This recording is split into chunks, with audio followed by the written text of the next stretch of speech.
Welcome back to Building Character, where we figure out how to play as your favorite fictional characters in Dungeons & Dragons. Join the Patreon to support the channel, follow me on Twitch to watch my streams, and like and subscribe for a happier bride next time you play. Maybe. Today we're building Westley from The Princess Bride, a farm boy, a pirate, and just the best boyfriend you could ask for. There's something special about a swashbuckler. It's like my mom always said, if you want to find someone great, test their footwork on the first date.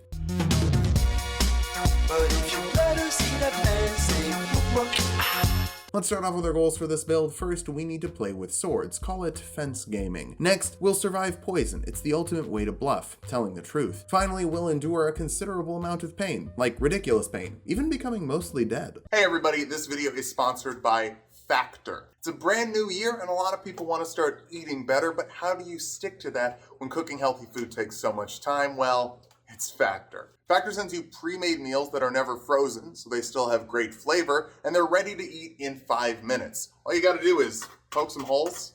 Was that ASMR? Factor meal prep. ASMR. Then pop it in the microwave, and wait 2 minutes. Put it on a plate, and then you get to eat. Oh my god. Factor has you covered no matter what your dietary restrictions are. Keto, vegan, calorie smart, they have options for you. All this great stuff from Factor costs less than takeout.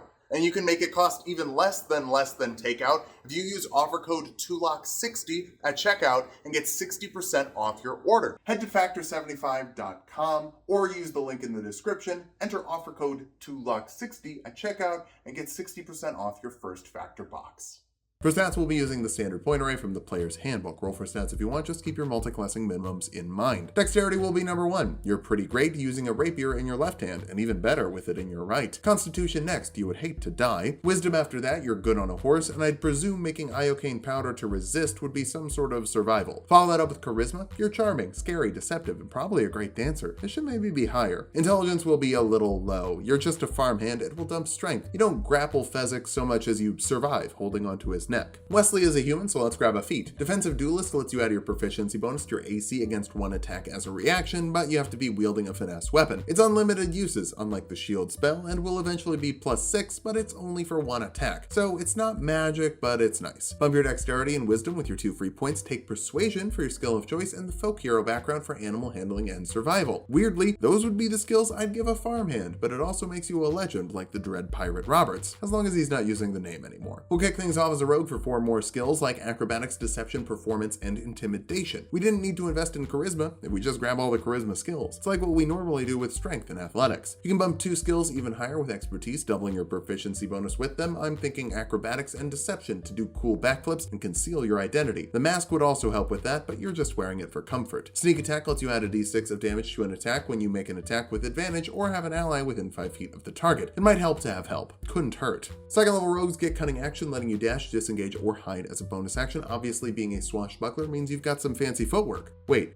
I'm not to that part. 1 second. Third level rogues can choose a roguish archetype like swashbuckler to get fancy footwork. So creatures you attempt to attack with a melee attack can't make opportunity attacks against you. You didn't even have to land the attack. Just try and then you can dash away with cunning action. Then you could duel for hours without actually landing a hit, keeping things exciting but safe enough for a child's bedtime story. Rakish audacity lets you add your charisma modifier to your initiative rolls, and you get sneak attack if you're fighting someone without another person within 5 feet of you. That's more like Wesley going one-on-one. And you'll deal even more damage with a 2d6 sneak attack bonus.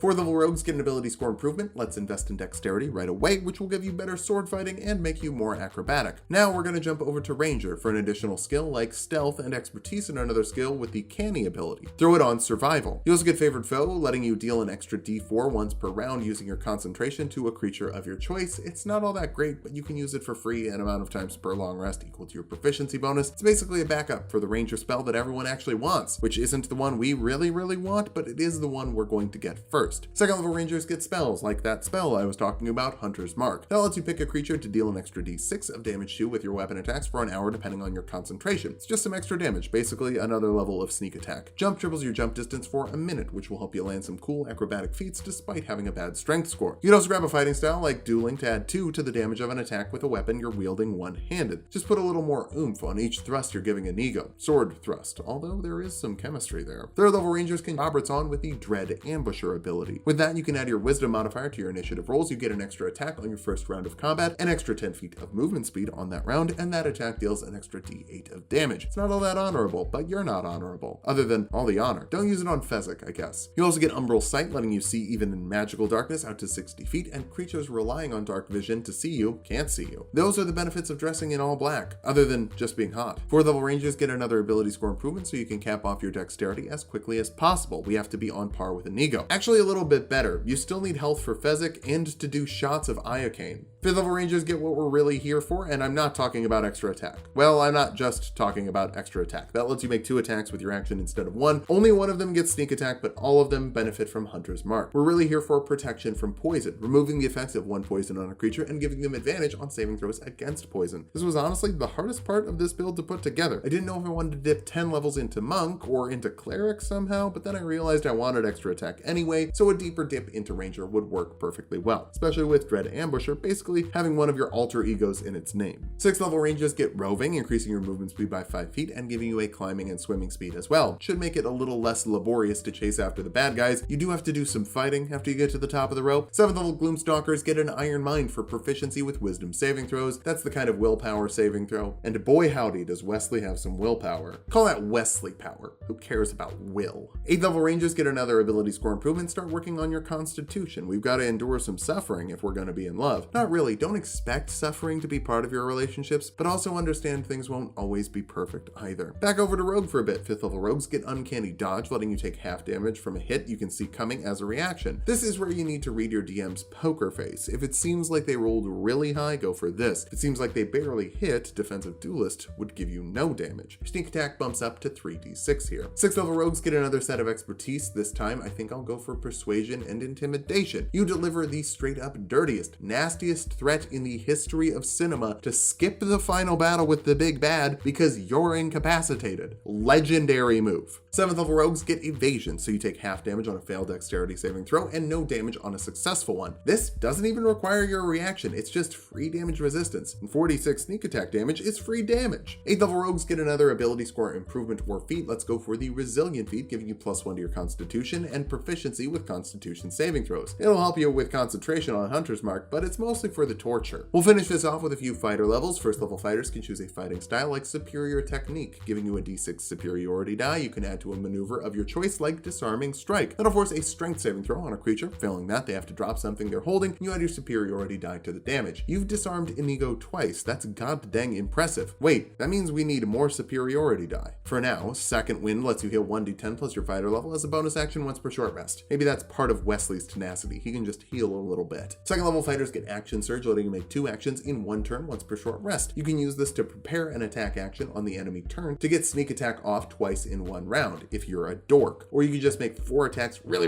fast because that's cooler. 3rd level fighters can choose a martial archetype. Battle masters get 4 more superiority die, which are now d8s, and learn 3 maneuvers. Fainting attack lets you give yourself advantage on an attack roll as a bonus action. Rippy Dippy Dip Dip lets you make an opportunity attack against a creature after they miss you with an attack roll, and lunging attack adds 5 feet to the range of a melee attack. All of those add a d8 superiority die to the damage and superiority die recover on short rests. I like to save them for critical hits, but use them however you like. This is also where you get to become a god thanks to calligraphy supply proficiency from the Student of War ability. That's how you cheat death, baby. Capstone is the 4th level of fighter. For 1 less ability score improvement or feat, let's just take the tough feat for 40 more HP. That's actually how you cheat death. Now that we've hit level 20, let's figure out how viable this build is. First, you're really bulky with over 200 HP, proficiency with 4 saving throws, multiple reactions to reduce or eliminate damage, and evasion to basically make yourself fireproof. You're also dealing reliable damage with Hunter's Mark and Duelist boosting both attacks per round, sneak attack once per round, Dread Ambusher once per combat, and 5d8 of extra damage per short rest from your maneuvers. Finally, you're loaded with skills with 8 different proficiencies, 5 with expertise, and you're really only bad at strength. For weaknesses, you're bad at strength, so if a giant grapples you, those mobility options aren't taking you anywhere. Wow, I forgot to mention the mobility options in the pros. That's just a pro in the cons. You're also not dealing any magical damage, so you could struggle against a non-human foe. Your DM will probably give you a magical weapon, but I don't know that. Finally, your reaction is overloaded with options. Rippy Dip Dip, Uncanny Dodge, and Defensive Duelist, all occupying a thing you can only do once per round. That's just an abundance of options, though. Westley can't die, rocks a combat encounter, and a roleplay challenge. All you have to look out for is rodents of unusual size, but I don't think they exist. Wah! Thanks for watching. If you like the video, subscribe for more. We make 2 videos every week. week. Join the Patreon to support the channel, follow me on Twitch to watch me stream, and sub to Tulok and Mango for more Tulok fun.